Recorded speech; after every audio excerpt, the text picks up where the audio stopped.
Après avoir longtemps refusé de rejoindre l'équipe nationale de la Côte d'Ivoire, Seko Fofana est devenu l'un des joueurs clés et va participer à sa première Coupe d'Afrique à domicile, avec le match d'ouverture contre la modeste équipe de Guinée-Bissau samedi à 21h. Attention, éléphant à éclipse.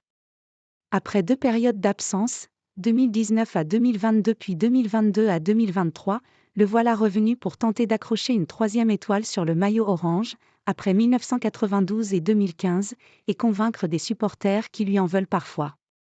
Tout le monde a la liberté de penser ce qu'il veut, mais je sais ce que j'ai au fond du cœur et je me tiens à la disposition du pays et du sélectionneur, Jean-Louis Gasset, avec qui il assurait avoir toujours gardé le lien, disait-il dans l'Équipe en septembre.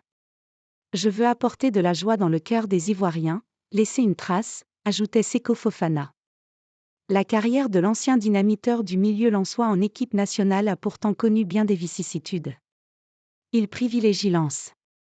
Après une première sélection à 22 ans en 2017 pour une défaite 2-0 contre Maroc, il revient pour 5 autres matchs en 2019, et un premier but pour une victoire contre la Tunisie, 2-1, le 10 septembre 2019.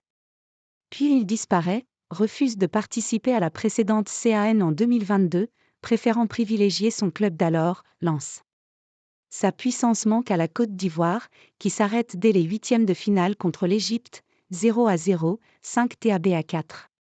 Sur les forums, les supporters des éléphants ne ménagent pas le joueur, certains lui reprochant de se sentir plus français qu'ivoirien.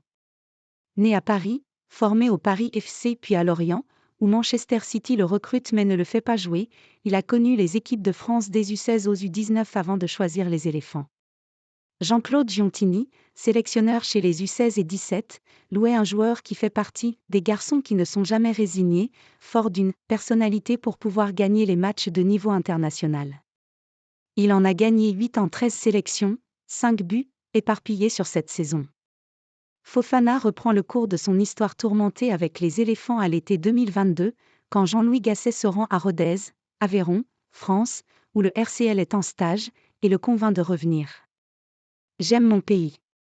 Il signe son retour en septembre par 2 buts et 2 victoires contre le Togo, 2-1, et la Guinée, 3-1, en matchs amicaux, avant de s'écarter à nouveau pour une année entière. En septembre 2023, il annonce un nouveau retour dans l'équipe, avec la perspective de la CAN à domicile. Avec le sélectionneur, ça se passe très bien. On a de bons rapports. C'est ça le plus important. Beaucoup de choses ont été dites. La seule chose que je voulais souligner est que j'aime et je soutiens mon pays, affirme Fofana, qui porte aujourd'hui les couleurs du club saoudien d'Al Nasr aux côtés de Cristiano Ronaldo. J'ai échangé avec les joueurs, disait Gasset, qui discutait également avec Wilfried Zaha, absent lui de la liste pour cette CAN. Les vraies raisons, c'est entre le joueur et moi. Fofana est empêché par une blessure aux adducteurs de jouer contre le Lesotho mais dispute les matchs d'octobre et novembre, une performance individuelle énorme contre le Maroc, 1-1, d'entrée, puis 2 buts le mois suivant en qualification pour le mondial, contre les Seychelles, 9-0, et la Gambie, 2-0. Le lauréat du prix Marc-Vivien Foé 2022 du meilleur africain de Ligue 1, décerné par la radio RFI, arrive lancé pour sa première CAN, à 28 ans. Il est prêt pour une 9e victoire en sélection, au stade Alassane Ouattara, contre la Guinée-Bissau qui n'a encore jamais remporté de match à la CAN. Ces dernières années, malheureusement, on n'a pas eu les résultats voulus mais nous sommes une grande nation, promet l'éléphant de retour.